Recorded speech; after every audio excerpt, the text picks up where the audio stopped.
Morning, folks. How's it going today? Happy to be here. Happy to be with you. It's March the 2nd, 2023. Thanks for joining me. It's the Bro Show. You know it. It's the morning show. Just give me a second to arrive here on the channel with you folks. I got a question for everybody tuning in this morning. The amazing fans of Magic the Gathering who love the game as much as we do. Smash Jackson, Garrett Jotter, Dusty Cully, Murray, Cooper Coin, Pomeroy, Tyler Harrison, Tyler Friesen. We got Benson in the house, Titantaman. Thanks for joining us here today on the world's greatest morning Magic the Gathering show. I said the world's greatest morning Magic the Gathering show. One more time, just so we know the algorithm picks it up. The world's greatest morning Magic the Gathering show. Thanks again. It's March the 2nd, the second day of the March. 2 days of marching. Boy, my legs are already tired. Would you folks dumpster dive for Magic the Gathering cards? Just a question. Doesn't mean anything. Just curious. Would you do it? I think I know what my answer is. Leave me a hit the poll if you guys are tuning in. Thanks again, everybody, for joining us here this morning. I got the coffee standing by, ready to go. I got things to discuss with you folks. Brody, for the algorithm, you need more hashtags in the description. Oh, all right, I'll go there. How many hashtags is too many hashtags? Is there enough? Can you ever have enough hashtags? More hashtags. Well, from what I've been told, is 55 characters or less is the magic number. How's the audio this morning? I'm trying a different microphone setting. I had some chop there yesterday. I want to apologize. I'm trying to just get a fraction of a third of a percentage point better every single day. Brody is here for you folks. We got some interesting news slides for everybody tuning in. It's going to be an interesting show today.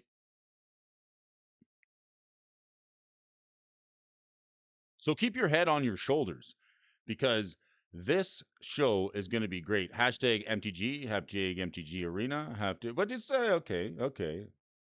In the description, a la description. I feel like we're just going to get by on looks alone, maybe.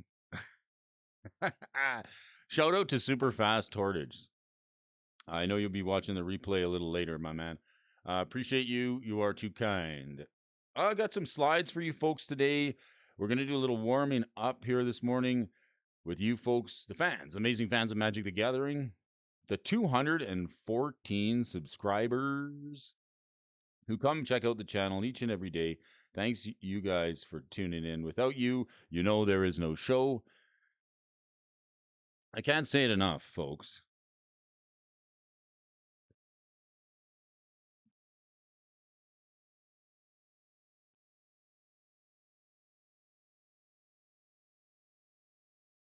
Having a good time here this morning. I got some slides. Let's go to the slides. I've got a few headlines for you folks today.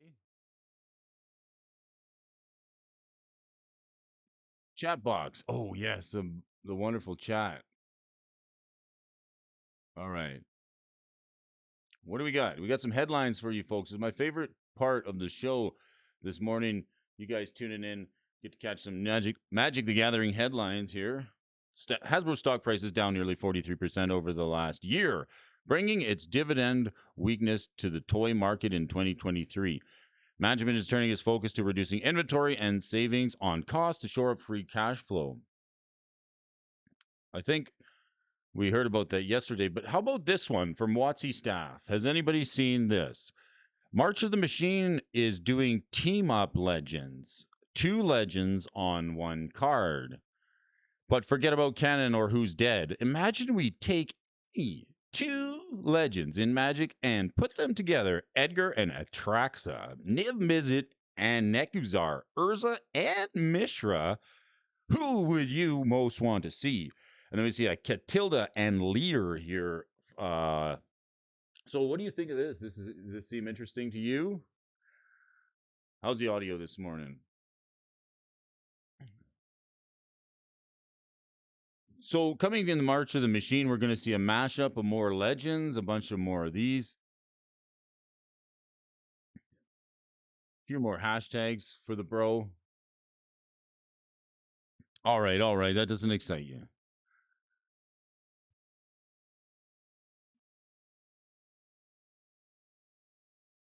So how do you guys feel about the March of the Machine coming up?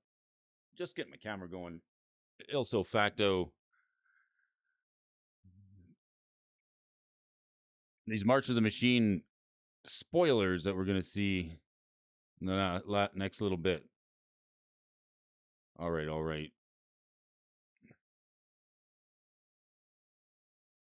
about this one? How about this one?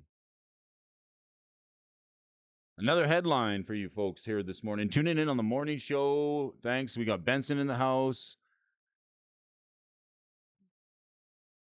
MTG Rocks. How about this one? Over at MTG Rocks, thankfully for Wizards, at least some players have been willing to accept the new normal and only focus on specific MTG releases.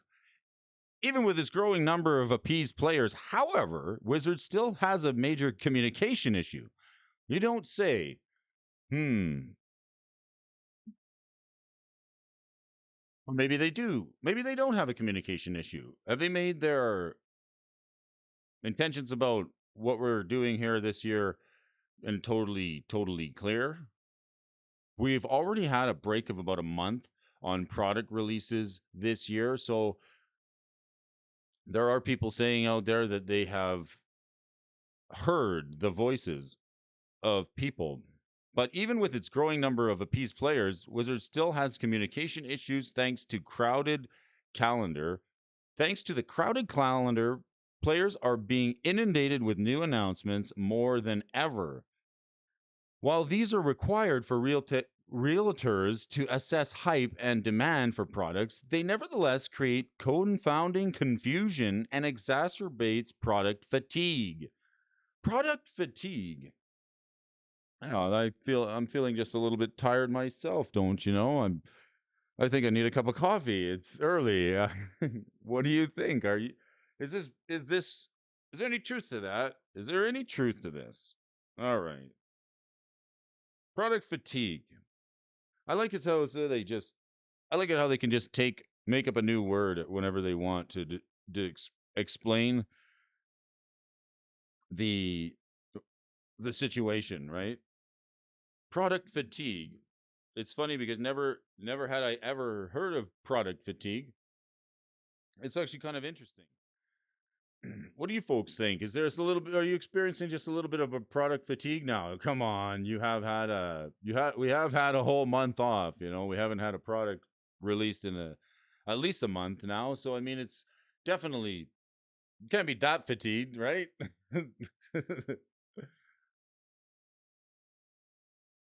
Some interesting headlines for you folks here this morning. I got a couple more. These are generic statements by Hasbro, optimized cash flow, etc. Brody and Benson, the fist of tech. I love it. The fist of tech. Okay, I got another one for everybody tuning in and watching on the comment section. What do you think? Are you guys experiencing a little bit of product fatigue? Are you excited for the next mashup of legends that are coming out? Are you excited for that? That seems pretty interesting for me. I can't wait to see it.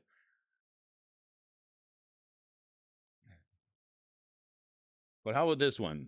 Would you folks dumpster dive for Magic the Gathering cards? I really want to know. Okay, so Magic the Gathering fans are heartbroken as $100,000 worth of cards are found in a Texas landfill.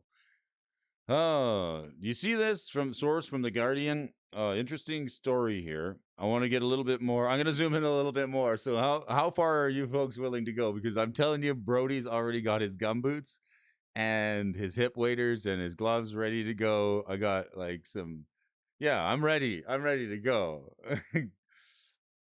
So let's take a look at this article. It's kind of an interesting one. I thought I'd share it with you folks here this morning. There's been talk about these products in the landfill, head and shoulders above the rest.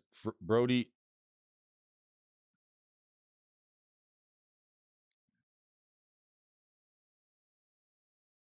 Let's take a look at this. Let's take a look at this article from the Guardian.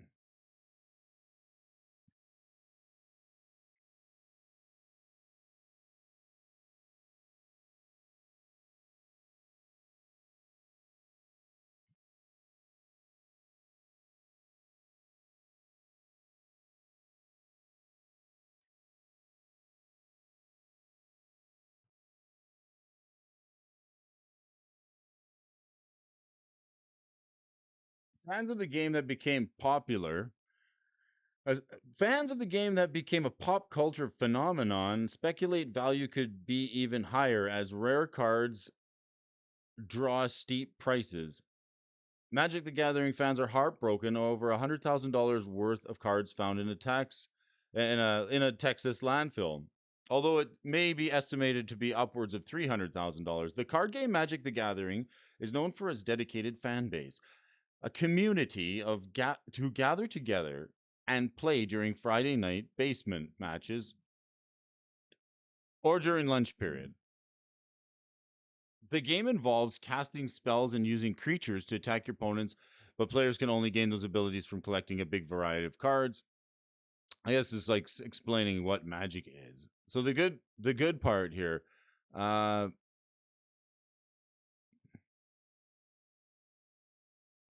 here's the good part here. Some dude on Reddit found 6 pallets of open Magic the Gathering cards at his local landfill. In the thread, they're saying it's worth more like $375,000. So there's a picture. You probably have already seen this.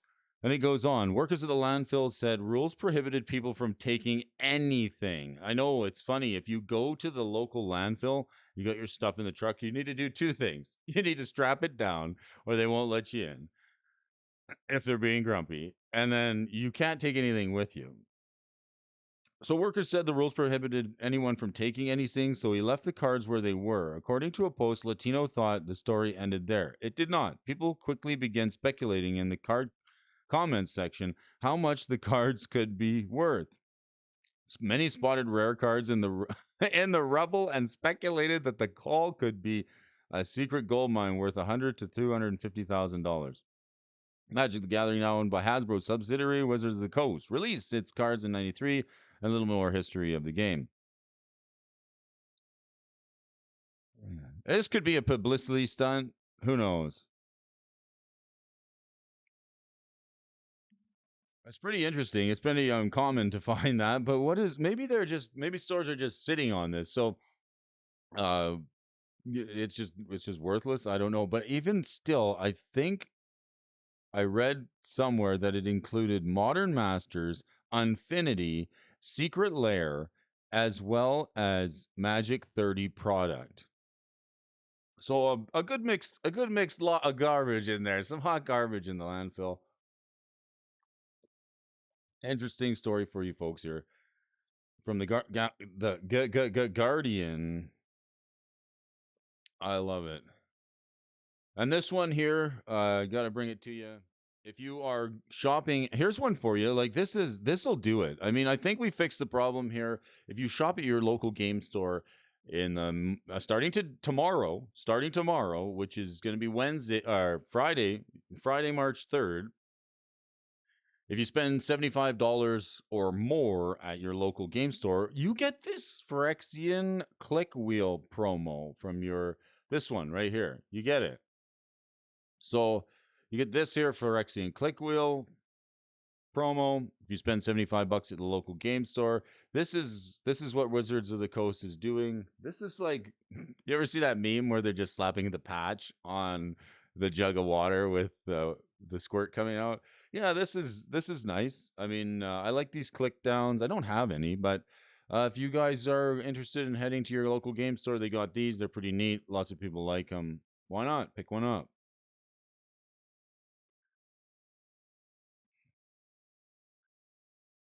How you folks doing today? It's Brody, the best darn Magic the Gathering show in the world. Why don't we get a little more warmed up here? We go over your headlines for the day. Let's do some AI generated magic cards. Let's take a look at some AI generated magic cards here, folks. Let's do it. I want to give you folks the rules. I know your time is valuable, so we have none to waste. So let's go over the rules real quickly. Any new players, new folks tuning in, If you folks are just tuning in, I know your time is valuable. There's no time to waste. So if there's any gibberish on the card whatsoever, we fail it. Get it out of here. It's got to go. There's no messing around. But if it's like a playable card, if it's decent in any way, shape, or form, if even if it's a little overcosted, we'll give it a pass. If it's functionally viable, we'll give it a pass. But if there's any gibberish, mumbo jumbo on the card, we fail it. We move on to the next one. Let's go first. And our very first card on up for today is this card. Fist the Hearth. Fist the Hearth. Some serious fisting here this morning. Fist the Hearth. 2-mana enchantment. It's colorless. A 2-mana colorless enchantment. You may play cards you own from outside the game. You may cast that card this turn. And you may spend mana as though it were mana of any color to you duffing those lands. You had me at duffing those lands. Man.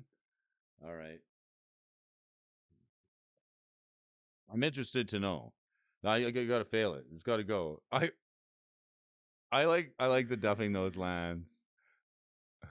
It actually says that right on the card, folks. I can't make this up. It's had me like it had me close. I was like, wow, it's coming along. It's actually might be a magic card. Might not be too bad. The last part just kind of threw me off. Full art image of it though. This is Fist the Heart. We got face. Let's get Brody's got to get everything working here for you folks this morning. You got the epic pen. Let's get my pen. Ooh, we got face, fists, heart. It's all there. This looks like a digital art. It looks pretty cool. It's pretty pixelated. Very interesting work here. Okay, let's go to the next one. What else we got here? Ooh. Oh, these are chat BPTing.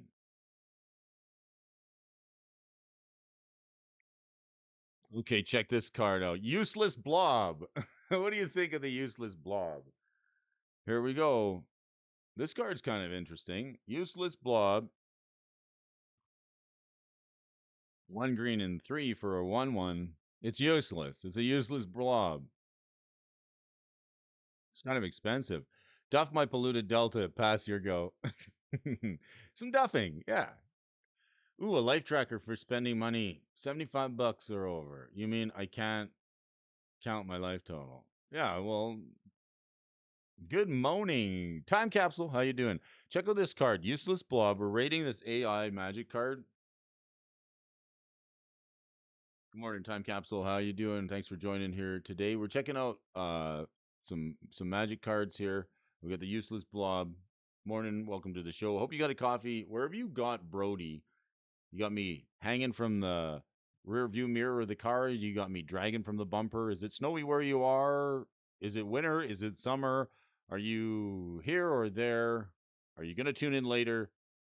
Are you north in the snow like me, or are you south of the equator? This useless blob. No way.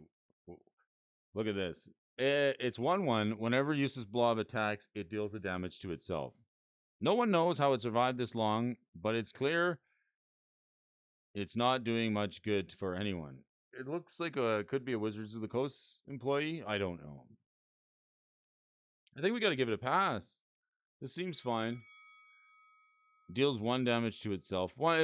It kills itself. If it attacks, it kills itself. How nice. It does work though. How would you rate the rolling Aether General? Oh, more elks. Hello. Dust my eyes, deceive me. More elk cards. More beautiful elk cards. All right. We've got a roiling Aether. Hold on a second. Let's check. Oh, I just got to bask in the electricity of this elky boy. Wow. Good morning, folks. It's Brody. Welcome to the show. This elk, I hope it's good. Roiling Aether General. It's 2 black and 1 for this creature elk. Tap it. Counter target activated ability from an artifact, creature, or enchantment spell. That targets an enchantment or creature card in your graveyard. Ooh.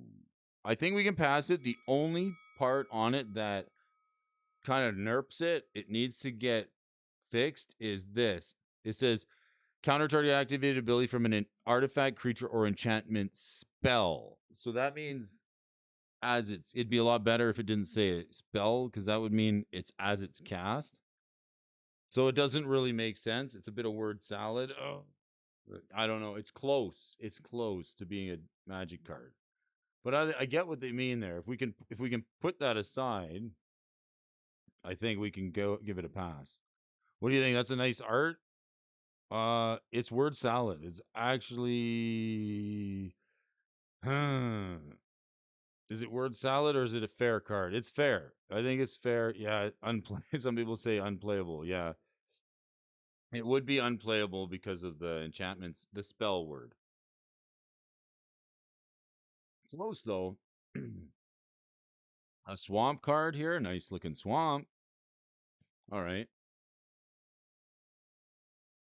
I think we give the lands generally the lands don't fail, right?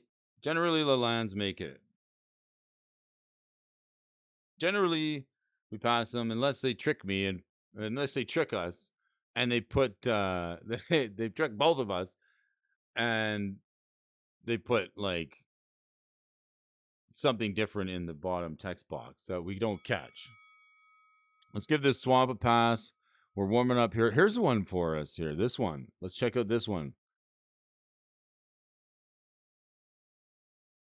Sprout Gloom. Sprout and Gloom. Let's check it out here this morning. 1 blue to sprout. And what are we sprouting? Destroy target artifact or enchantment. Interesting. That seems fine. I think that's fine.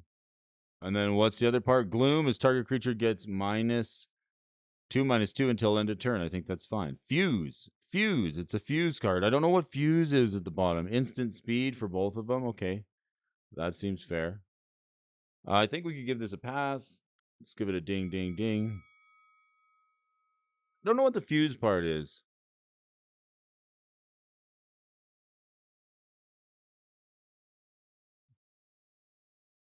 I think that just means it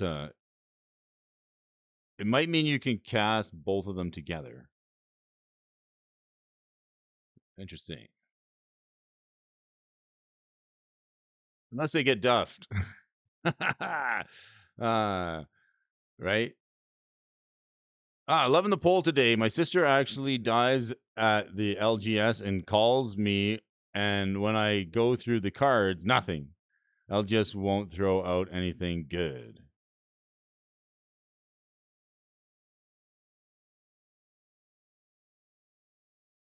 The buggers, they won't throw away anything good. Okay, the Sprout and Gloom seems like a fine card. This is fair. Let's give it a fair. Fair. OP. Some people say it's OP because you get to it's 1 mana. Destroy an artifact or enchantment. It seems fine. Instant speed. -2, -2. What do you think? Is that OP? I don't know if it's OP. You're OP. Vincent, all you viewers, 214 amazing viewers. You folks are completely OP. Okay, so this is, I think we'll rate this one fine. Okay, Skirin Bombas. Oh, yeah. I think I'm saying it right. Skirin Bombas? Skirin Bombas. Skirin Bombas. Yo, Skirin Bombas, eh? Skirin Bombas. Just check it out. We're skiering. We're bombing. The show can start. The Twiddler's here. Bring it in, buddy. Thanks for joining. I want to say thanks. Is there a game going on tonight? It's Tuesdays and Fridays, right? Over at Twiddler's place. I was up on Tuesday night. I couldn't catch no more. Man, I had to tap out. It was really good games there on Tuesday. I enjoyed hanging with you folks. Twiddler, thanks for putting that on. It's a lot of fun. Man, your hands must get tired from cracking all those packs. And people were just getting some good hits over there. It was a whole lot of fun. I enjoyed it. Thanks for doing it. Thanks for welcoming. Thanks for coming to the stream this morning, buddy. And wherever you got Brody with you, I'd like you to take a look at this card. Skirin Bombas. 1 blue and 3 players play with their hands. I'm glad I wasn't slipping coffee as I read that. Players play with their hands. I mean, if anyone was playing with their feet, they can't anymore. So, I mean, that seems okay. Hey, Twiddler, can you leave me a comment? Because I tried setting my microphone a little different this morning. I was asking, your audio is really good. I have the same mic as you do, the Yeti Blue, and I switched to like the heart shape pattern. Um, I'm hoping that works a little better for me. Just trying to improve a little bit. I was wondering if you knew what which one you go on. I think players play with your hands. I think this is a little bit of word salad. Let's fail it. Let's get it out of here. That's right. Your time is valuable. We have no time for jibber jabber, but this basic island is really, really good. Morning, everybody. Titachiman. Hey, Time Capsule. Hope you folks are tuning in. Would you dumpster dive for magic cards? 300 and something $1,000 worth of magic cards turned up in a in a in a landfill. If you're wondering, would Brody go after it? Yes, I would be. I would be heading on in after that for sure. Z's. Look, I think this island's a total pass, right? Let's get this a pass. Oh, dust my eyes, deceive me, dusting my eyes. Oh, I gotta just take a little second. You ever get going somewhere and you get going really fast and you grab your stuff and you end up in the door and you're like, holy smokes, and you just rush into everything. Sometimes it's got to take just a minute for yourself. You need to take a minute just to arrive with me. Thanks for sharing life here this morning. We're going to try and rate some AI generated magic cards for you folks who are just tuning in. We're going to read this one. This is Tegrith Raiders Apex of the Hunt. 5 loyalty planeswalker for a black and 2 blue and 6. Am I reading this right? 9 mana? Ay, ay, ay. Okay. Legendary Planeswalker Chandra. It's a Chandra. Hmm. Sure. Okay. I'm suspicious. It's sus already. Suspicious. But okay, let's read the card. Let's just Roses is sweet by any other name. It really is. Target player mills 10 cards for +1. Target player mills 10. All right. -3, destroy all non-land permanents. Okay. And -10, search your library for a creature card and put it onto the battlefield. Then shuffle your library. Wow, for 10 mana. No, 9 mana. It's 9 mana. For 9 mana, I think it's fine. Holy smokes, that's a lot. That's a lot. What do you folks think of this one? What do you think of Tekrith Raiders of the Apex Hunt? I know the name is confusing because it says it's a Chandra. It's not a Chandra. I know. But it's not, I know. Spencer says it's not a fail it. It's not a Chandra. You are not a Chandra. Okay, I'm gonna fail it for you and then pass it for myself. Because it works, right? I mean, you gotta give it a pass. It does work, but it is OP. Like for 9 mana, target player mills 10. Yeah, I guess so. I think it's okay. Unless they're Tekrith Raiders Apex of the Hunt. Yeah, it needs a new name. Or just take Chandra off of it, right? Yeah, I got no time. There's no time left for you, Tekrith Raiders of the Apex Hunt. I've got myself some Living Light. All right, let's check this one out. Living Light, 1 black. No, it's red. It's red. Oh my god, there's so much text on this card. Okay, we're gonna get into it. Give me a second here. All right. Hi Titan. Hey Capsule. Hey Titanium Man. Everybody's piling in here this morning. It's awesome. The world's greatest Magic the Gathering show in the morning. Thanks for joining. Here, let's give this one. What are we gonna do with it? We're warming up here. You see, Brody's just getting it warmed up. You know, we've been at this for a couple of months. We're just starting to catch our stride here with the show. It's getting good. Living Light deals 3 damage to target creature. Search your library for an instant card name. Living Light Esser. That player puts that card revealer. That player draw cards of the chosen type revealed this way onto the battlefield at the beginning of the next end step. Sacrifice those creatures until end of turn. They may cast that card without paying its mana cost. An opponent chooses a card from their graveyard. If a Gosh. An opponent chooses a card from their graveyard. If a player does not return Living Light to the battlefield, that player mills half the rest instead. Each player returns all token cards from their graveyards to the battlefield. Let's get this out of here. You're out. You're out of here. This thing is just word salad. I think they put everything on a card. Too much to too much. I had to fail it like a dozen times. Oh, the coach would be proud. Kick to the face for this one. No way. Get it out of here.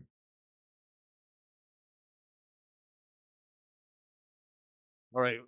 Guardian of the Princes. This is where we left off last time. It's fine, and it's just about time for me to rhyme a little bit more. Let's go to the MTG stock desk. Let's see what they got printed in paper form for us folks today. Anything for us to take a look at over the stock desk for you folks. Fine folks.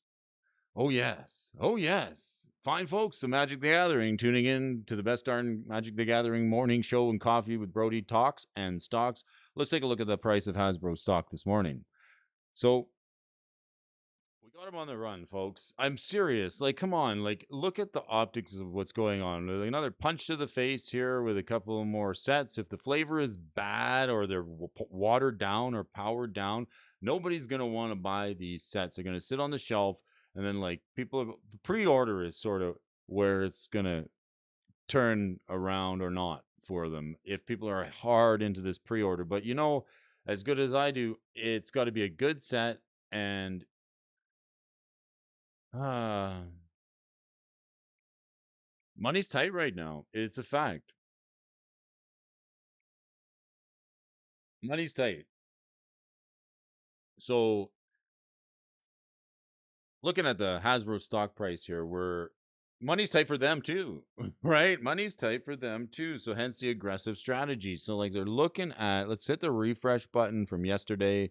I think we talked about it earlier this week. They're down another 0.96 percentage points. We talked about it earlier this week, and I'll get some slides for you folks. We talked about it earlier this week that the price prediction for Hasbro stock, in fact, is $42. That is the predicted price. Okay.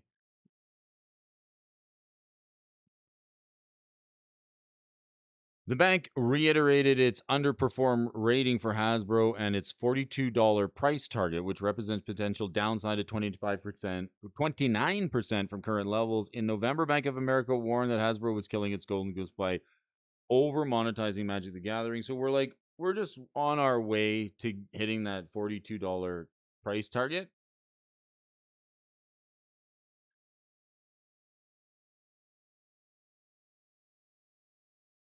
which is fine. But for a Magic show that stands head and shoulders above the rest, I got a new stock term for you folks today. Head and shoulders. That's right. And I'm not talking about the shampoo. I'm not talking about the shampoo. So today's, for all of those folks of you tuning in, we're going to look at the price of Hasbro. We're going to look at the stock chart for Hasbro, and we're going to talk about head and shoulders. Now, that doesn't mean what you think it means. It's not the shampoo that keeps Brody's beard so fluffy and nice. No, head and shoulders is yesterday it was cup and handle. Yesterday we talked about the cup and the handle, the U-shaped pattern that forms with a little hook on the other side of it. This is more stock terms that a broker would tell you. Okay, if you stand around, some of these stockbrokers, investor types people, and you know why they call them brokers, because they make you broker.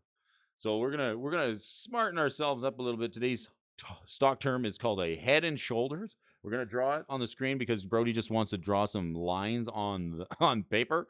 I got my really epic pen here. It's gonna be a good time. We're gonna look for a head and shoulders. We're gonna say what it means. What is that? I mean, what is a head and shoulders? We should know. We should know. A head and shoulders pattern is used as a technical analysis. It's a specific chart formation. It's it's two upward triangles of even size on either side. Let's do it this way. It's two upward triangles just like this. Actually, here, I'm doing it. It's 2 upward triangles and then a large one in the middle, okay? It's used to predict bullish or bearish reversal, meaning like if a stock is heading up in one direction, if you see a head and shoulders, it could end up going down. And conversely, you can have a reversal the other way if its stock is going down and you see a head and shoulders pattern, but it won't look sort of like that, the one that we were just describing. It'll look a little bit more like this, upside down, right? So for this exercise, Brody's upside down because the head and the shoulders will be going the other way. Now, this, oh, I could stretch out from here, actually. This is actually pretty good stretch. Hanging from the ceiling this way. All right, I'm starting to get a little dizzy. But you can have the point is, you can have a head and shoulders indicating a reversal. If a stock is going up and you see a head and shoulders, it might start to go down.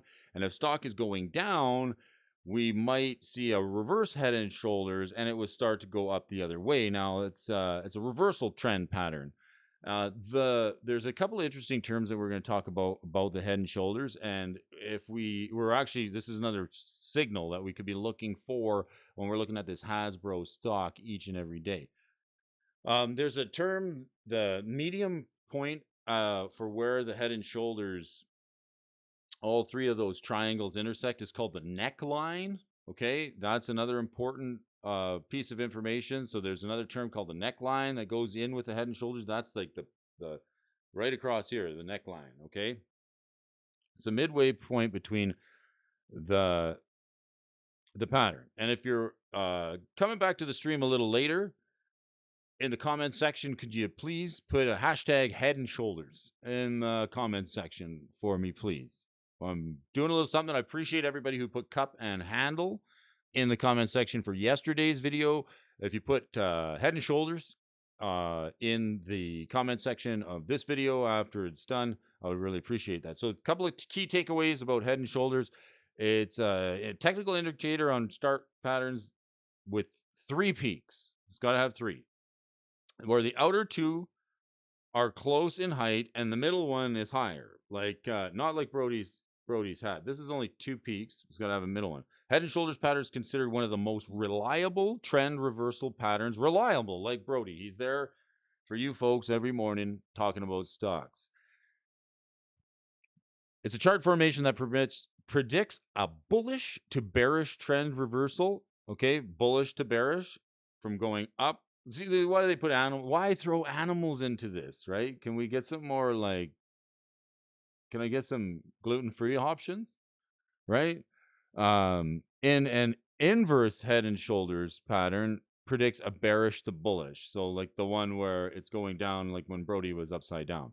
The neckline rests at the support of the resistance lines depending on the pattern direction. So the resistance line is the part that comes across the neckline, all right? So that being said, you guys are getting I'm getting a little bit smarter every day when I do this with you folks. So let's make sure we get our terms right. These stockbrokers trying to make us broker.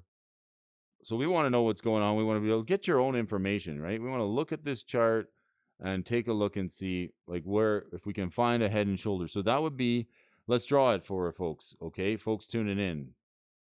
So a head and shoulders, I'm going to draw it like this. It's going to be 2 peaks of even size, and then there's got to be a large one in the middle, and then it's going to be like that, right? So that's a head and shoulders pattern.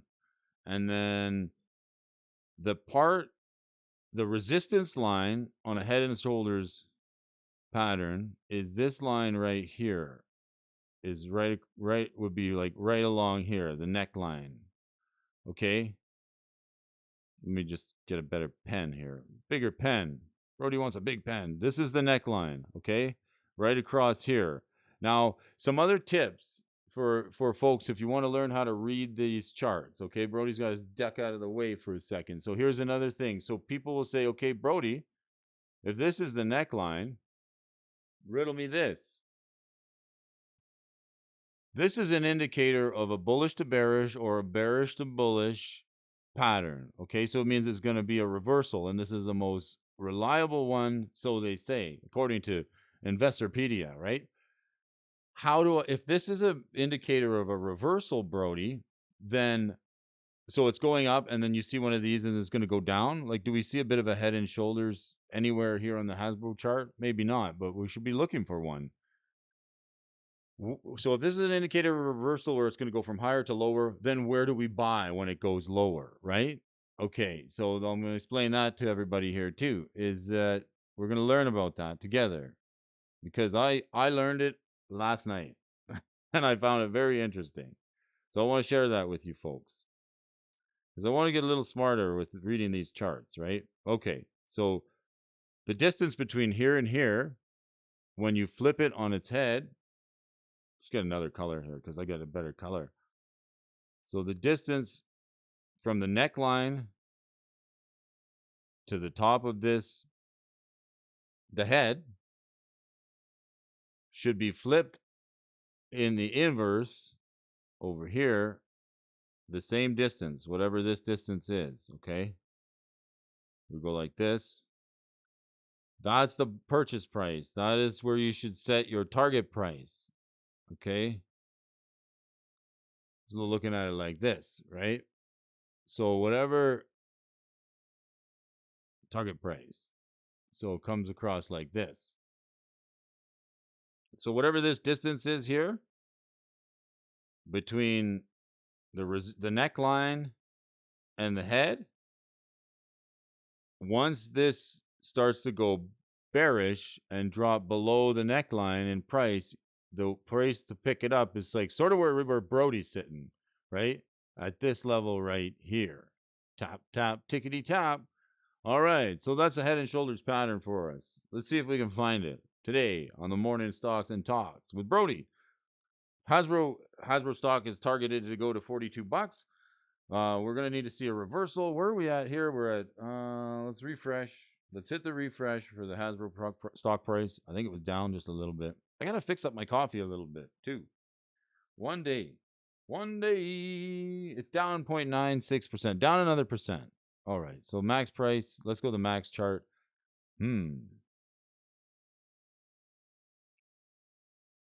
Right now we have a bit of a resistance line right here.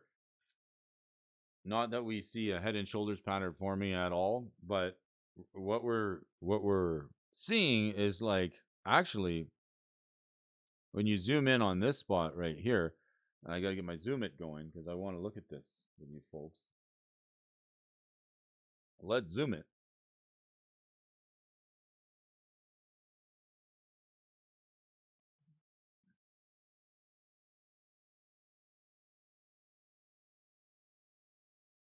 This is interesting right here. All right, right here.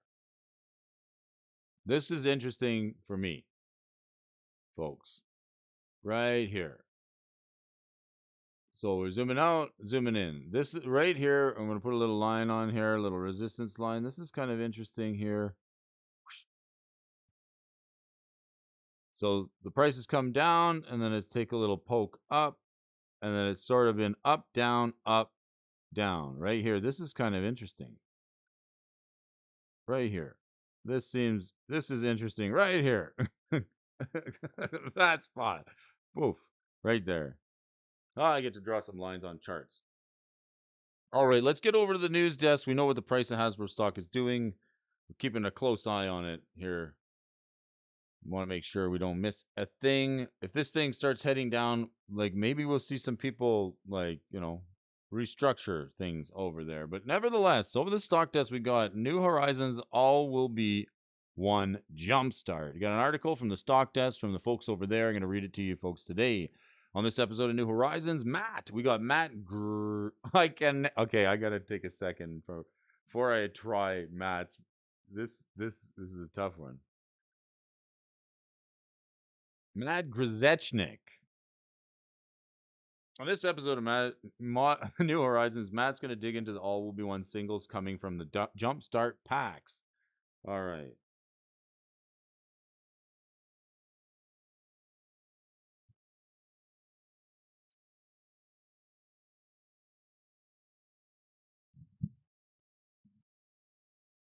Let's check it out. All will be one. Jumpstart.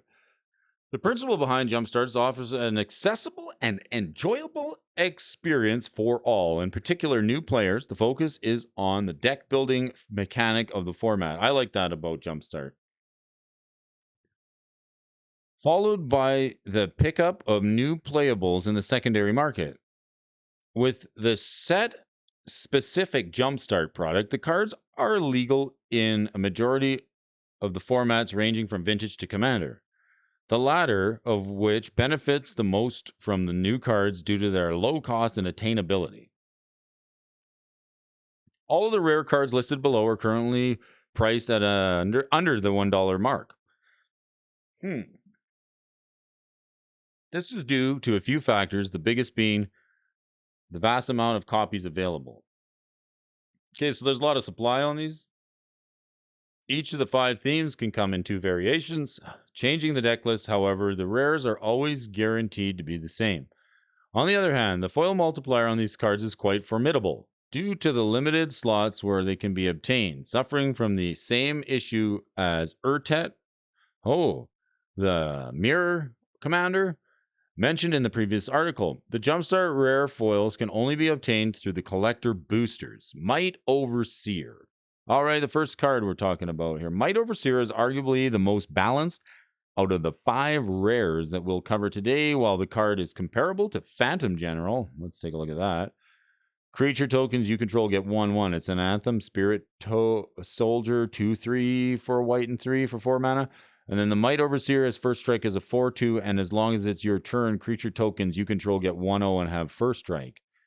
You can play a Phyrexian white and 3 to create a 1/1 colorless Phyrexian Might artifact creature token with Toxic 1, and this creature can't block. It's a 4/2 and it costs 4. So this comparable to the Phantom General, Anthem card, and Mirax, Overseer offers players greater potential. This card's difference in Anthem effects adds the benefit of first strike for all of the tokens rather than an extra point of toughness. Oh, yeah, we would love to trade a point of toughness for first strike. That seems like a very good deal, right? Yeah. Secondly, the mana sink ability to create tokens does not cause the Might Overseer to tap. Along with that, the cost and the ability can also be substituted with Phyrexian mana. The combination of the above and the fact that toxic tokens have toxic creates a cheap and affordable threat that is likely to break through some stalemates outside of the toxic up to be a very good pickup in a large variety of token strategies. Good morning. The sun is shining. It's March 2nd. It is the second day of the birthday month of Miss Alfonso. Say happy birthday month. Good morning. All right. The next card we have up. So that's a pretty cool card. I like the first strike ability. What do you guys think? Let me know. I like to see the chats. Let me get the chats. I got to see some chats. Where's the chats? Brody wants to see some chats. Hello, head and shoulders, knees and toes. Arliss is here and Bob too. Too many words. Too many words. Put on the oven mitts. It's getting warm. Bro, it destroys. Hello, Mr. DJ Long is in the house. Thanks, Mr. DJ. What day is it today? Is it Thursday? Is it Thursday? Is today the day that the MTG Roundtable comes to you, folks? Everybody? Yes, it is. Oh my goodness. Stop. Stop, Brody. We got to plug this show. This is the best. Thank you, DJ Longhair, for joining. Thank you for sharing me on the very first roundtable, very first live stream Brody ever did. My gratitude is expressed to you in gentlemanly form, fine, fantastic fashion here this morning. Thank you so much. This evening, everybody who's tuning in to the very best morning Magic the Gathering show in the entire world with you folks, the amazing fans of Magic the Gathering, head on over to Mr. DJ Longhair's MTG Roundtable, the most collective show where everybody gets to go and share their opinions on roundtable forum and Magic the Gathering discussion. It's a good time. It's a lot of laughs. It's interesting. I like to learn something, and you may see Brody over there from time to time. It's going to be great. I hope to catch you over there. If you got a link, throw it in the description of the chat there, please, DJ, and I'll look forward to seeing you there this evening. Serum Sovereign. So let's check this out. We got hello. Serum Sovereign is a terrific callback to Serum Visions. Ooh, a Phyrexian Sphinx. Considering the popularity of the Spell Slinger theme and the growth of proliferate decks in the lower power settings, Serum Sovereign could potentially generate a vast amount of card advantage while also adding value. Commander decks like Elminster. Let's check out the Elminster. Ooh, look at this. I like this wizardy art, and this is cartoony too. It's Brody's favorite type of art. I see some of the WotC staff complain about the cartooniness of Mercadian Mask, and I just like, oh my gosh, it's too cartoony for some people. But flavor wise, everyone's got. That's why I love the round table. You can get a bunch of people together and have a good discussion all together on stream, hosted by Mr. DJ Longhair. But nevertheless, this is a great card. I like the cartoony art. It's something that just appeals to me. So this Serum Sovereign, it generates a vast card advantage, just like the Elminster and Elgith, the Crossroads, this other Sphinx. You should have this as an auto include in your deck, the Serum Sovereign. On the other hand, the mana cost is a limiting factor to the playability of this blue rare. I don't think so. It's only one blue. Like the single blue is, if it was double blue, it'd be a problem for Brody. But this doesn't seem too bad. Serum Sovereign says the 4/4 flyer, whenever you cast non-creature spell, put an oil counter on Serum Sovereign. Pay a blue, remove an oil counter from Serum Sovereign, draw a card, then scry 1,000 riddles each with a single answer. The glory of Phyrexia. Okay, this card's under $1. Seems pretty good, right? So we're saying for cards under $1, this would be good to throw into commander deck. Maybe this is the point. Okay, Kinzu the Bleak Coven. Oh, a vampire card.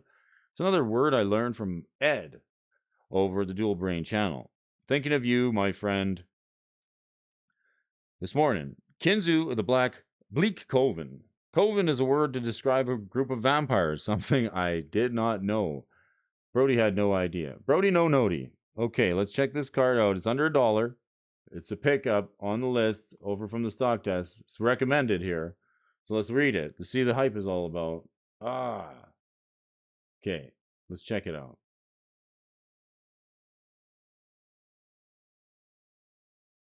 I understand. Okay, oh, Murray Cooper's in the house. Nice. Howdy, Murray. Happy birthday month. It's happy birthday month. See, around here, when it's somebody's birthday, we don't just celebrate for one day. It's all month. Yeah, that's right. Because people are special. Happy birthday. Okay, so it is. I'm working on it. Very nice. DJ's working on the link for everybody now. Murray Cooper, good morning, friend. Thanks for having me over for Commander at the Coopers. That was a lot of fun last weekend. Hopefully we can do it again sometime. Link incoming. Brody, my fine gentlemen are a beast.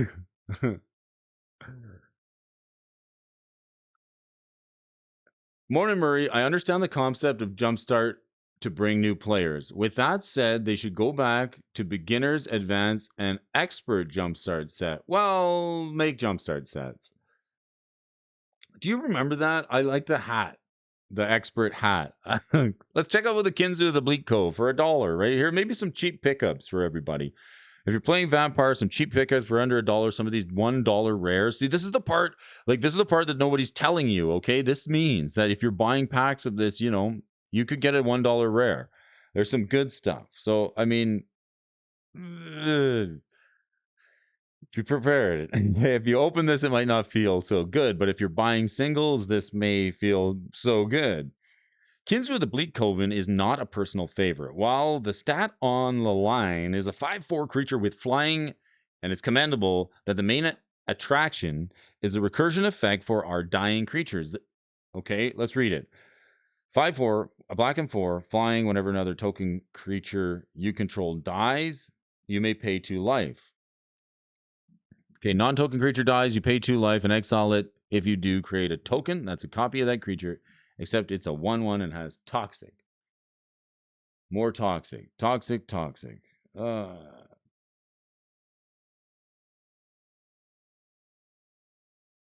can happen.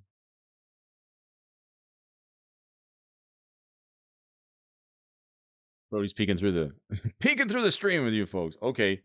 So the near same effect is seen on Nightmare Shepherd with tokens created being toxic, and it's also not costing 2 life every time you do it. So this is a Kaldheim, no Theros guy. This guy was a 4/4. He's really good. Whenever a non-token creature you control dies, you may exile it. If you do, create a token that's a copy of a Nightmare 1/1, and its addition to its creature types. This one's also a demon worth mentioning, and it's only 4 mana. This one's 5. Nevertheless, the price points are so similar that neither of the cards breaking the $1 barrier, despite Nightmare Shepherd being printed only once in Theros Beyond Death. Due to this pattern, don't expect Kinzu the Bleak Coven to surge in price anytime soon. All right, I'm not excited about that card. Is anybody excited of the Bleak Coven? It just doesn't. It seems like a bulk rare. I don't know. Vampire Tribal. I mean, it's hard because like you got Vampire Nocturnus, you got Baron Sanger, you got Skeletal, all these Vampire Tribal. You got a lot of it. Is this worth a spot? This gives you the toxic though. It gets you a token that's a copy of that creature. Ooh, that's really good. All right, well, let me know in the comment section below. Do you like that card or is it just kind of okay? Hmm.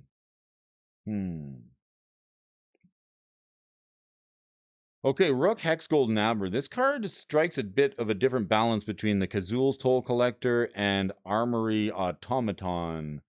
Rook Hex Golden Amber encourage aggressive trading of equipped creatures to circumvent the usually expensive equip cost. This ability prevents... Okay, let's read it. This ability benefits both the player mid-game and late-game while synergizing extremely well with the new Formiridin mechanic. So there's going to be a new Formiridin mechanic, right? All right, 2/2 for the Goblin Rebel. Ooh, Rebel's back, right? I like this card already. There was a viable, like, there was a time when, like, Rebels were, like, possibly a viable tribe. So I'm happy to see Rebels return. It's quite interesting. I like it very much. I like it very much. And I'm also a fan of Gobos. I like the Gobos very much. So let's read him. He's a 2/2 for 1 red and 2. That's pretty standard. Standard goblin. It's like a tin street goblin. It better be good. It's like a same cost as like a same cost as a tin street dodger or rabble master. You know, it's pretty standard. Rook Hex Gold Nabber. This card strikes it's a legendary though. Trample haste for a 2/2 whenever an equipped creature you control other than Rook, Hexgold, Nabber attacks or dies, you may attach all equipment attached to that creature to Rook. What? Whenever an equipped creature you control other than Rook, Hexgold, Nabber attacks or dies, you may attach all the equipment attached to that creature to Rook. So you swing with something fearlessly. When it's swinging, you can move the equipment, or if it happens to die, you can move the equipment. It strikes a different balance, but okay, that's pretty cool. This ability benefits the player both mid-game and late game while synergizing extremely well with the new Formiridin mechanic. In conjunction with having haste and trample, it creates its own twist to the equipment theme. Moving the equipment around quickly. Being a unique build-around card and a backup plan for Voltron-style commander, this power of this card remains to be seen in the larger meta game, and it's only it's under $1. Like this, I'm gonna write this down. Maybe I pick up a Rucky Nabber. I'm gonna write it down on my list for pickups to get. I've got Power Leech, Phyrexian Infiltrator. Like, I'm keeping a list, right? I'm keeping a list because we're always strategizing, right? We're trying to come up with like a slow, methodical method to getting the fun in our collection. I mean, some people may say there is no playbook or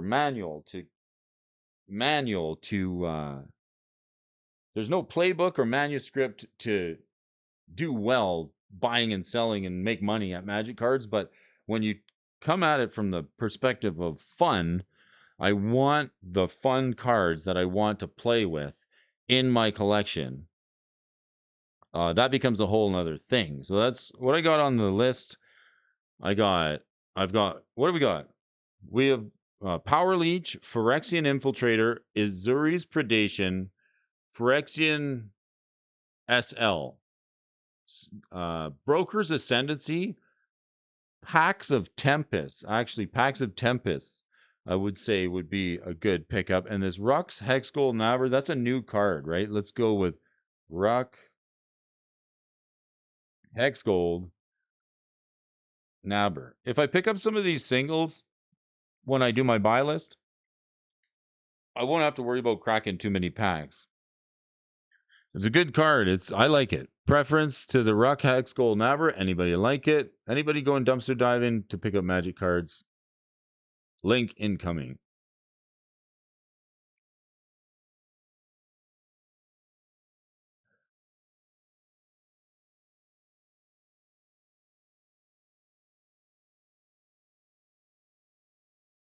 So we'll look at one more card here over from the stock test.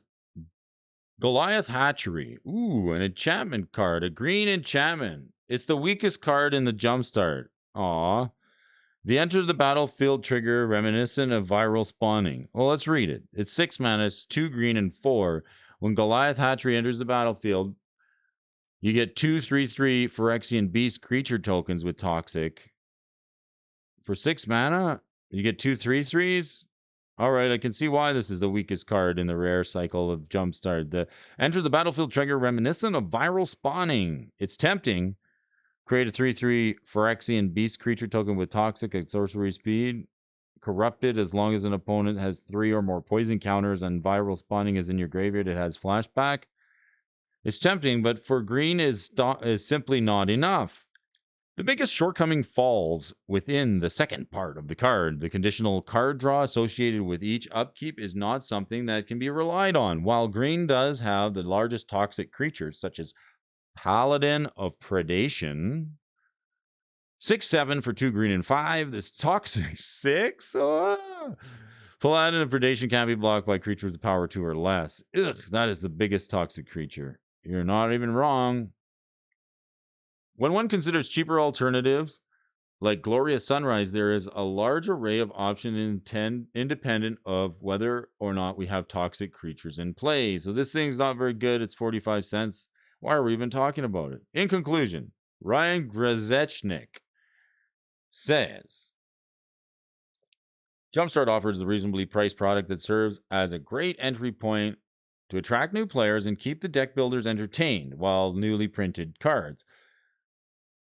As these cards will mainly see Commander play, their demand may increase over time once the product goes out of printing. While these cards are not currently breaking the bank, keep these marked in our premium price alert as they become exposed to a wider audience. In 2 weeks' time, he's going to give us another article. Thanks, Matt. Started playing the release of Dragon's Maze. Sorry to hear that. And since then, he's trying to experiment with all formats before discovering the love for EDH and Pauper. Ooh, Matt's a Pauper guy. We can use a little bit of tech from Matt. Piloting the same Jund deck for the last 10 years, he now tries to both understand and break Sealed as a format. Interesting, folks. Is Robert O'Brien in the house? I got to get back to Robert. I got an email from you. I will be getting back to you. I'm busy doing the show this morning with you folks, but guess what? I need a little help from my stream. I need a little help from my friends here. Make John great again. Twiddler says, make John great again. Okay, so can I get a little bit of a help? Somebody.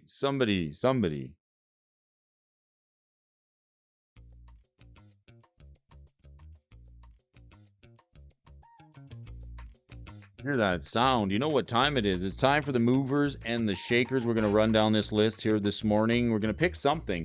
We need a little help. Make John great again. Twiddler says it. Let's do it.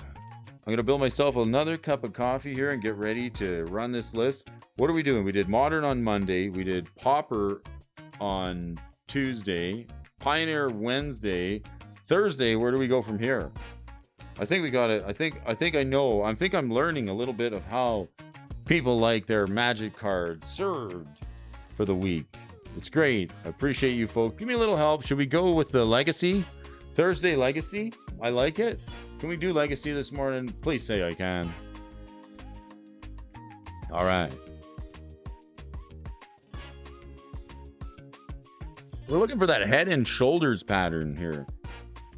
And if you're just joining us, thanks a lot. If you're new to Magic and you're new to buying and selling cards, do you like tracking the prices of Magic cards? Is it a lot of fun to you? Is there enough information out there, or is there just too much darn information? Let me do it for you. I'm here every morning, Monday through Friday, running this list, taking a look at some articles, sharing comments, a good cup of coffee, and some quality time with the best darn folks in Magic the Gathering. Thanks for tuning in. Again, a lot of you folks hit that like button for me. Let's go Thursday for Legacy. Sound good? Sure, let's do it. Murray Cooper says let's rock that list. Spirit of the Night. You showed up in time for some Legacy here this morning. All right, awesome. Happy. It's one of my favorites. Brody's stoked. Brody there was a time when Brody just wanted to play Legacy, and that's all. Let's do it.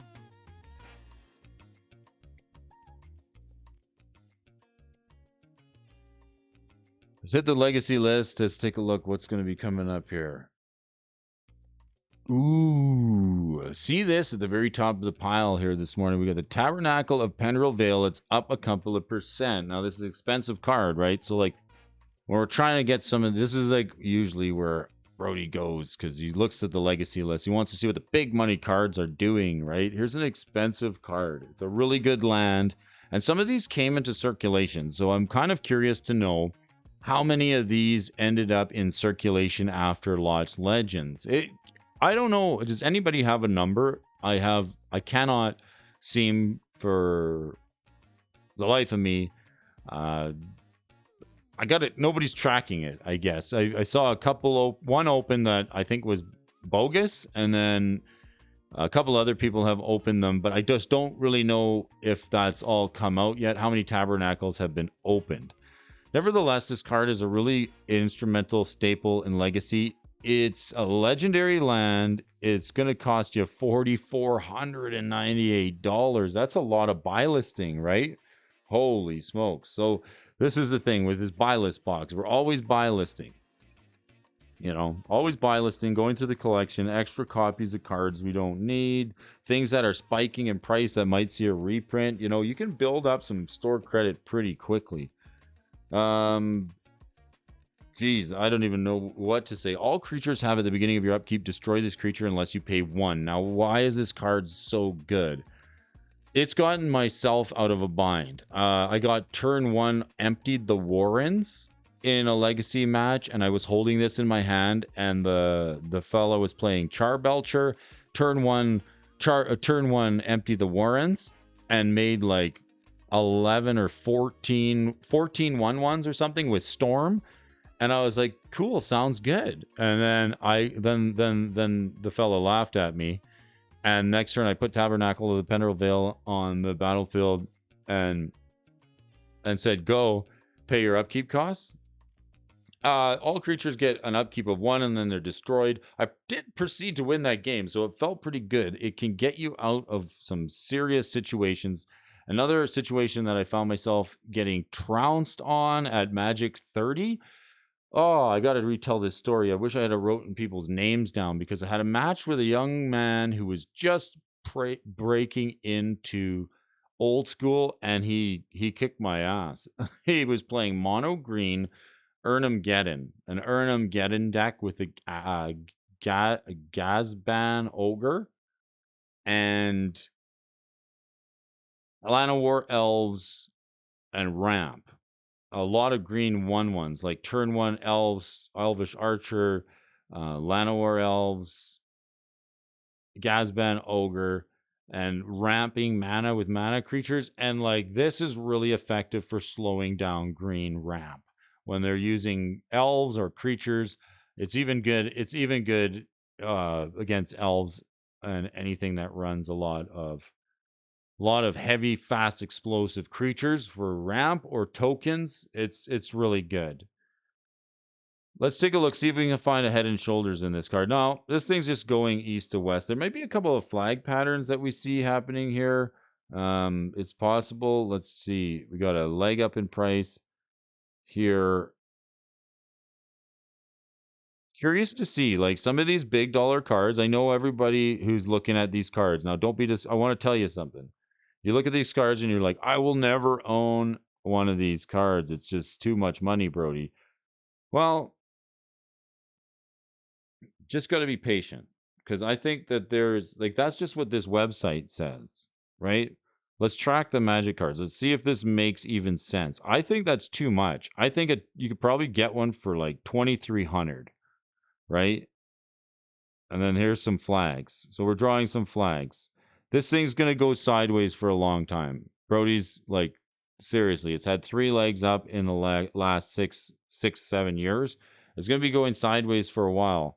Mono White Initiative's using it. Paradoxical Outcome deck is using it. The Doomsday deck is using it. These are all vintage decks. And then Lands is also, yeah, Lands. It's always popular in Lands. Let's see, 3,500. Yeah, you can get 29.39. So 29.39 is the cheapest we could get it. If you want a graded copy, there's sky's no limit. You can get one for $20,000. This one's in near mint. This might have been. Let's take a look at this eBay listing, maybe. Tabernacle Pendrell Vale, 19,000. Is this here? Is this one here? Excellent to near mint condition and is better. Well, ready to be played. Oh, maybe. If you're willing to pay for it, I mean, it's that or a play set of Ragavans from the Secret Lair airdrop. Tabernacle of Pendrell Vale, top of the pile. If this is another thing too that drives it, if the lands deck here, like the lands deck is what kind of made this card famous. I do want to say it. This deck right here. You want to look at the deck that made I think, my opinion, made this card famous. This is the deck right here. Now lands has fallen out of favor in the last while in Legacy. People are playing a lot more stuff in Legacy. In fact, let's look at MTG Top 8. I want to know why the Tabernacle is so good, right? Let's go search for Legacy.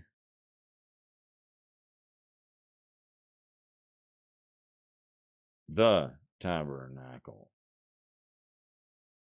at Pendrell Vale. Search. So lands. Ooh, lands. Is lands making a comeback? It could very well. All right. Let's take a look at the Legacy lands, the latest one. Okay, this is a 4-player event. But lands making top 8. How many players does it say? I'll tell you what though, people aren't using Merit Lage so often anymore in Legacy. The Flying 2020, it dies the Swords to Plowshares. There's a lot of ways to remove it, and the lands deck is sort of fallen out of favor. Now, Doomsday, that's another popular deck. And like the Delver deck is back as well. Delver took a championship in Star City game. Delver's making headlines. So the lands deck, yes, that is typically the deck that makes this Tabernacle famous.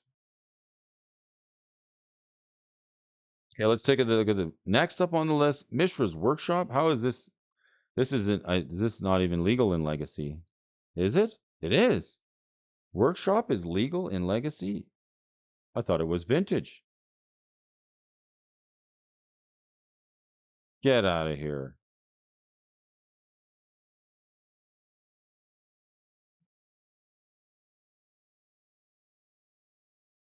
We got to take a look at this.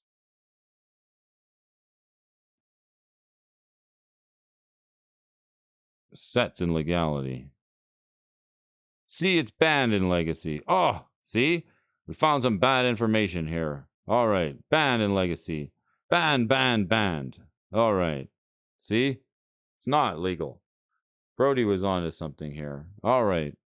Let's take a look. See, some of this information is bad. This says this is legal in Legacy. Don't let it fool you. Don't believe 10% of what you don't believe everything you see, and believe 10% of what you read. Always question everything, all right? It's a good way to live. Gets you out of a lot of trouble, especially when if you're Brody. Like you don't even know how many times I put Flusterstorm in my modern deck and got told I can't play that. So here's an example of like a red herring or a straw man or something that's like, trying to throw us off. It's not legal in Legacy, but that's okay. So flag that for everybody here. Don't pay any mind to that. It's banned in Legacy. It's legal in Vintage. This one's the one that usually competes against Bazaar or Baghdad to be in the top slot for Vintage. Now, it sort of goes back and forth depending what cards people are. If there's a good artifact that comes out for the workshop, or if there's better discard cards that come out, people lean towards the Bazaar. Let's see if we can find ourselves a Head and Shoulders. No, no Head and Shoulders, and I don't know what this is considered. This is almost like morning. This is almost like this is almost like a little flag pattern. Like a spike up in price, and then it's going to go sideways for a while. Decks using it, popular. It's going to be paradoxical outcome. Vintage. Yes, paradoxical aggro shops. Here's another. So before paradoxical was a deck, it was the mud decks that used to play this, right? The mud decks, like workshop decks with Arc Brown Ravager. That's the deck that sort of put the workshop on the map. But since the advent of paradoxical outcome decks, the workshop seems to get that much better. It seems to be kind of like a competitive competition between Bazaar of Baghdad and Mishra's Workshop, being as they are the main mana bases in the namesake decks that run them. You can get a beat up copy here for $2,300. Good condition copy, playable, and then all the way up to a graded one for $10,000. Did anybody see the Rudy video where my little brother no, Open Boosters. Dan from Open Boosters opened it. That's right. A brand new pack fresh one. So that's kind of interesting. That's why I find it interesting. Like this card has been collected and collected and collected, and it's just a great card. Makes 3 mana. Tap for 3 mana of any color. Use this mana only ability to cast artifacts. So you can get any 3 mana artifact out on turn 1. Seems pretty good. Is there any artifact commanders out there that this would be able to cast? I think you could cast an artifact creature with it. Yeah. I'm wondering what are Urtet. Oh, Urtet. Oh, yeah, okay. This will push it. Yeah, Urtet will push the price of Mishra's work. Oh my gosh. Why not? You cast Urtet on turn 1, cast my commander. There we go. Look for this card to go up. Holy smokes. Shivan Dragon. Oh, from Unlimited, up 16%. There are people out there, and I don't know if any of you are aware of this. There are some collectors out there that collect only this card. Well, I don't want to say only this card, but predominantly this card. There are collectors out there that just collect, like, they collect Magic and they love Magic, but like every single graded Shivan dragon they can get their hands on, they'll buy them. There are thousands of them. This is a sought after card because of the nostalgia and the art by Melissa Benson. It's a great card. Used to be a game winner. In fact, people would say it was the best card in the game at the time. But this one here, $279, another old school creature that you can put in a pink deck. A pink deck? What are you talking about, Brody? A pink deck? Yeah, a pink deck. Soldiers, red and white soldiers. Acacian Lieutenant, Acacian Javelineers, the creatures with first strike, some Shivan dragons, and some of the little orcish artillery. Any of the false orders, any of the old school pink cards, red or white ones, white weenies mixed with red weenies, and then a Shivan dragon as a powerhouse finisher. It's a good card if you want the unlimited version. $279. Holy smokes. We've got to find a head and shoulders pattern somewhere. I don't know if we're going to see it on the legacy list. They're pretty stable. It's not that it's not like Magic cards have the volatility like stocks do. I kind of like that about Magic cards because you can be a little more patient and just like sit back and watch. Whereas like the stock market, it seems it seems to move quicker long term. Let's see. Lathless Queen of the Dragon Queen. Of course, people would play this in Dragon's Tribal. Why not? I'd play it.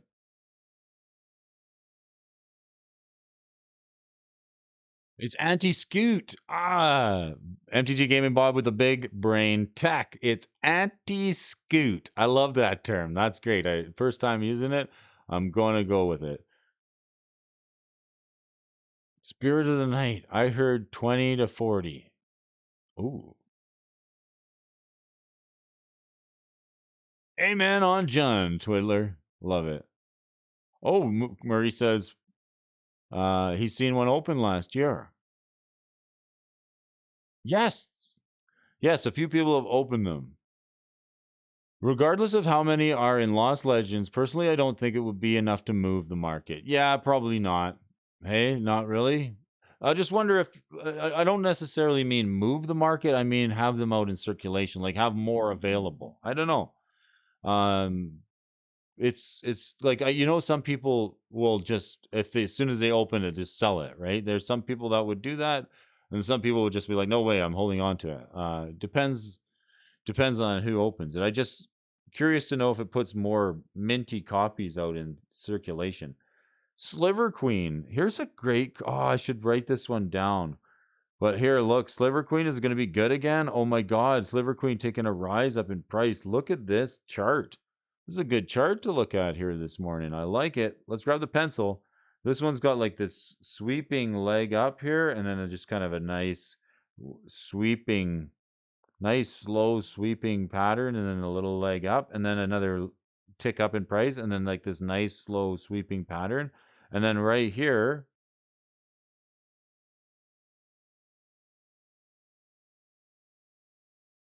we're going to see like this is a pretty significant tick up in price here. Boom. So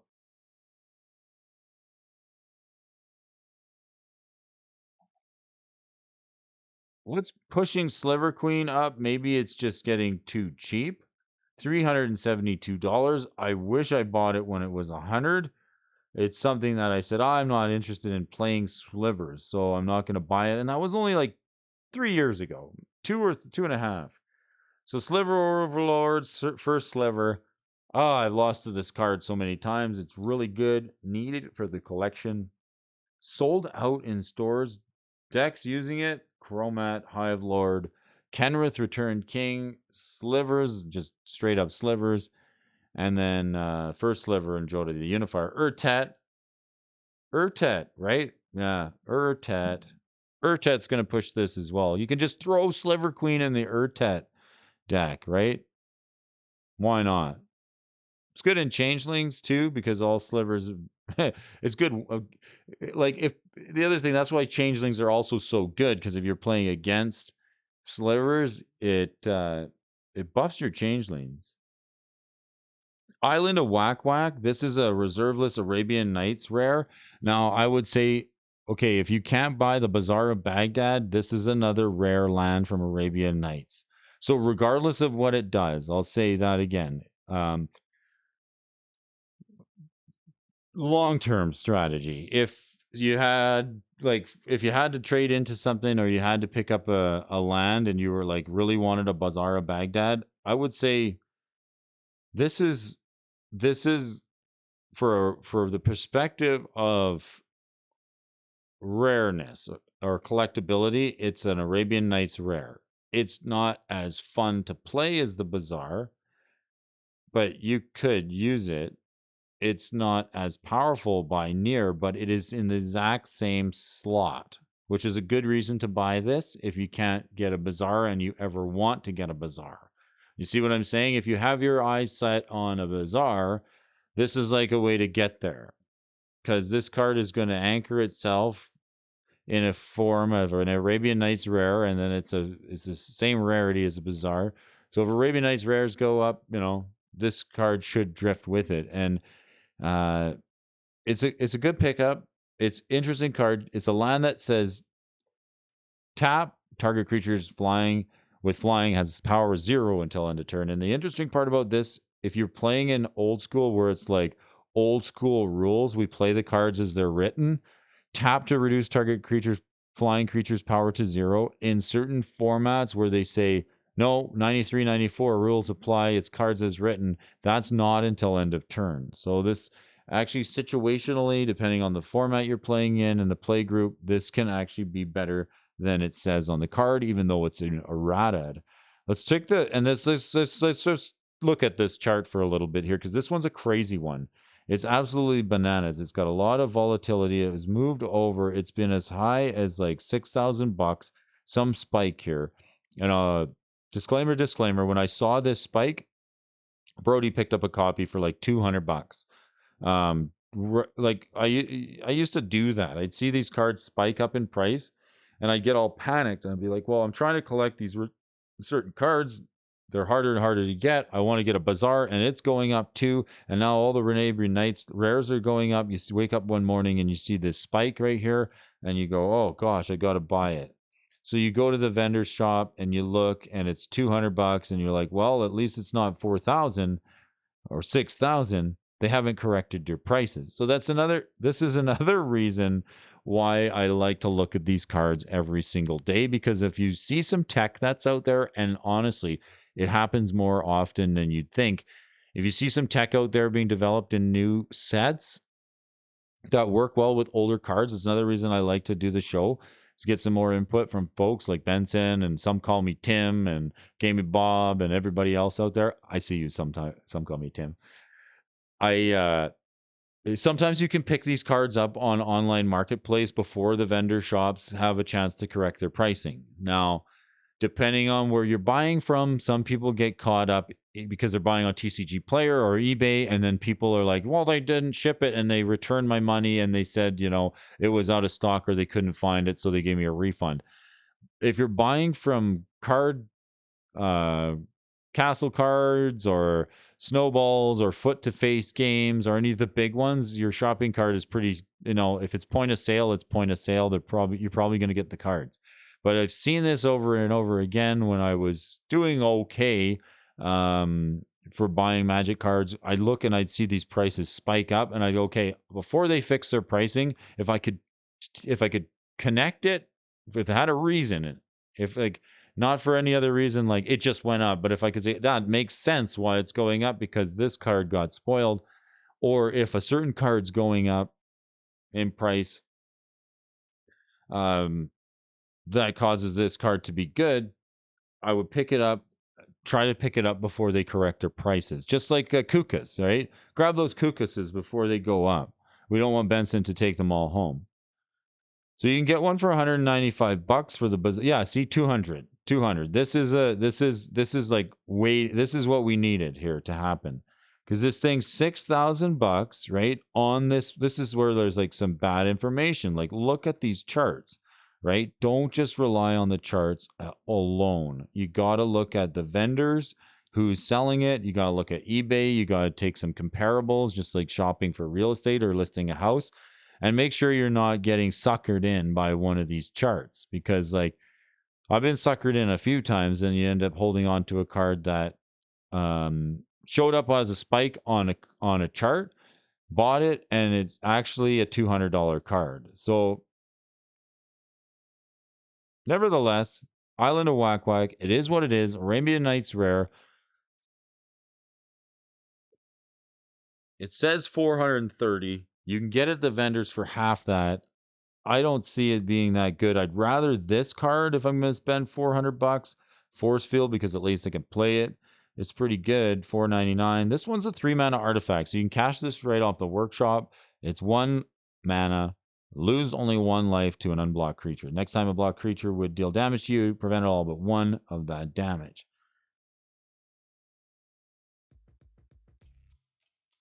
Uh-oh. You hear that sound, folks? We got a few more cards on the list we're going to run down real fast, but I want to thank each and every one of you folks for joining me. Thank you once again. On Friday, we're going to do a full recap. Today is March the 2nd, the second day, and we're marching. It's good. I'm glad you guys joined me here today. I got to wrap it up. Shine a little light on the world, would you? Smile. Give someone a good smile today if you can. Try and brighten somebody's day. Maybe pick up a piece of trash that's in your way. Take a little bit of responsibility for something that's around you that makes the world just a little bit better place. Wishing love and peace to all the Magic the Gathering players out there, and thanks for tuning in. Tonight's the MTG Roundtable at Mr. DJ Longhair's place. I hope to catch you all there. Appreciate you, folks. And if you are sick of tracking the prices of Magic cards and there's too much information out there, just let me do it for you. I'm doing this each and every day, Monday through Friday, with you folks, amazing fans of Magic the Gathering, and the best darn Magic the Gathering morning show in the world.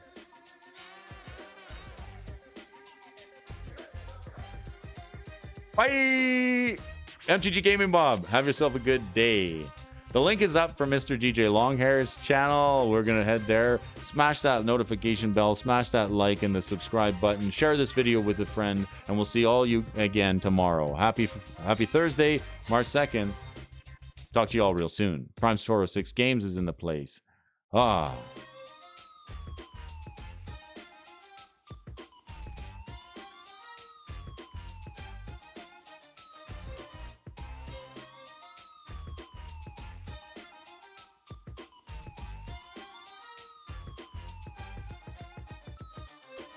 Jeweled Lotus. Maybe Murray will get one this time around. I hope you do.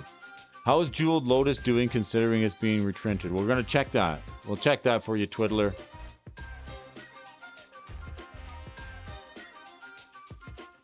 In and out of work. Did I win? You always win when you come to the stream. I got something for you, Twiddler.